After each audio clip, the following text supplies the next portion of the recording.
Damn it. Well, 350. Oh, we gonna argue now before you eventually... He's fighting against our enemies. None of it matters? You and me put together. This guy is the good guy.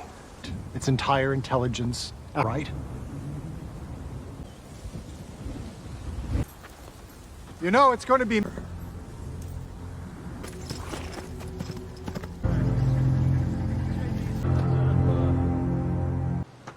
Red notice was published last to organize a manhunt. I will be... But there was a point. Messy, so we'd have to play by the rules. Is personal to you in ways that make... I'm gonna find him. It's your dad again. That are gonna have to... Thought that this was gonna be the last.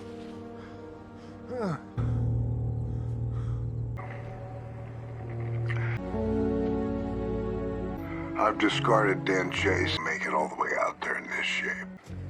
Isn't connected to it. Call you when I can. Sure you have everything you need. In the middle of the desert, a young Harold Harper is seen in front of a jeep in the opening scene of the episode. A youthful horseback rider wearing a mask approaches the jeep. It turns out that this person is either Johnny or Dan Chase at a younger age. Harold tells Johnny that he is fighting an unofficial war, which Harold believes is a horrible concept, thus he was unable to get the firearms he had requested. While Johnny concurs with Harold that the plan is sound, he also tells Harold that he thinks the individual he is backing is credible. He genuinely thinks the man is attempting to assist his people. Assuming that Chase or Johnny is referring to a particular faction of Afghan insurgents, Harold is not persuaded since US intelligence data on the organization is unreliable. He does, however, promise to provide the weaponry on the condition that the government will not hold back in sending someone to capture Chase if anybody finds out what he is doing. This scene seamlessly cuts to the present, when we find the elder Harold standing at the scene of the automobile collision, examining the remains. Waters continues to have doubts about Harold's prejudice in the case as well as Chase's reasons for remaining.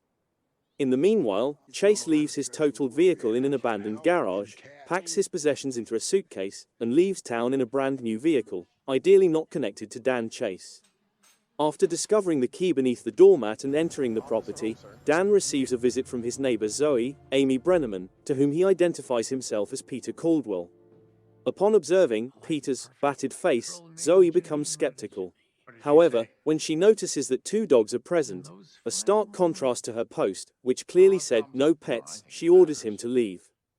Harold, in the meantime, gets off the aircraft and goes up to his buddy Morgan Boat's opulent estate to find out why Faraz Hamzad has chosen to make a comeback after all these years.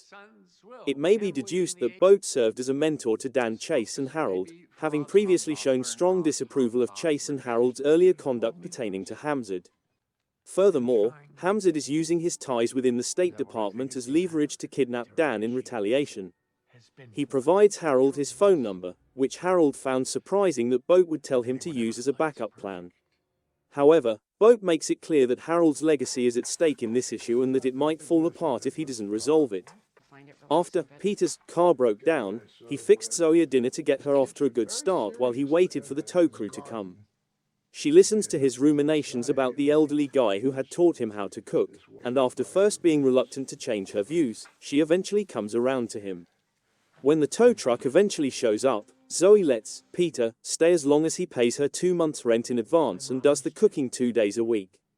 After settling his differences with Zoe, Dan eventually makes it back to his apartment, where he collapses into the bed to treat his broken and bruised ribs. After disrupting a birthday celebration, Harold goes back to his office and tells his agents to meet him at his temporary location. There, after losing his son and daughter-in-law, his mentee Angela, Alia Shawkat confronts him directly about what he is doing back at the workplace. After giving her the all-clear to quit worrying about him, Harold assigns her and another agent to find Chase's daughter, which we find Harold was unaware of until Dan made a mistake during their chat.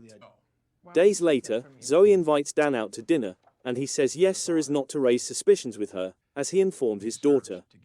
While it's an odd beginning salvo, Dan and Zoe's connection over the quantity of medications in their pockets develops into a sweet and mature conversation that ends with Dan telling Zoe that his wife passed away from Huntington's disease after 6 years of suffering from severe dementia. In exchange, when her husband departed for a younger lady, Zoe tells Dan about her divorce that happened about the same time. We served together. Okay. I'm on it.